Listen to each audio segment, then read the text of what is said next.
শতরূপে সহজা বই থেকে পাঠ, বিষয় শ্রীরূপিণী, রামানন্দ বন্দ্যোপাধ্যায়। পরবর্তী অংশ।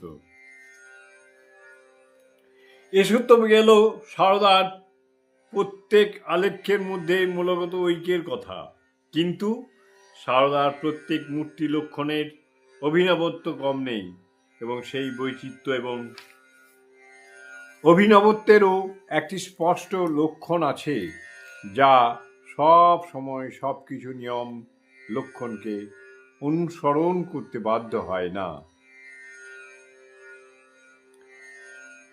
বস্তুত সারদার যে দুটি আলেখ্যের কথা এখানে আলোচনায় এসেছে, দুটি শিল্পশাস্ত্রজ্ঞ সমস্ত লক্ষণ, কৌশল ও গুণকে অতিক্রম করে নবতর শিল্প ব্যঞ্জনার বিগ্রহ। সেই বৈচিত্র্য অভিনবত্ব চোখে যতখানি ধরা পড়ে, হৃদয়ে তার থেকে ধরা পড়ে অনেক বেশি। এই দুটি আলেখ্য ছাড়া আরো অনেক আলেখ্য আছে সারদার, প্রত্যেকটি সম্পর্কেই একথা প্রযোজ্য। যতবার তার আলেখ্য দেখা যায়, ততবার যেন তাকে নূতন মনে হয়।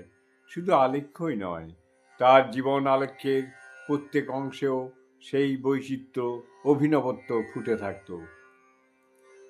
এবং ফুটে উঠত, আর সব কিছুকে ছাপিয়ে উঠত তার অনুপম দিব্য সুষমা ও সৌন্দর্য। যারা তাকে দেখেছেন, তার সঙ্গ করেছেন, তারা সে কথা অনুভব করেছেন।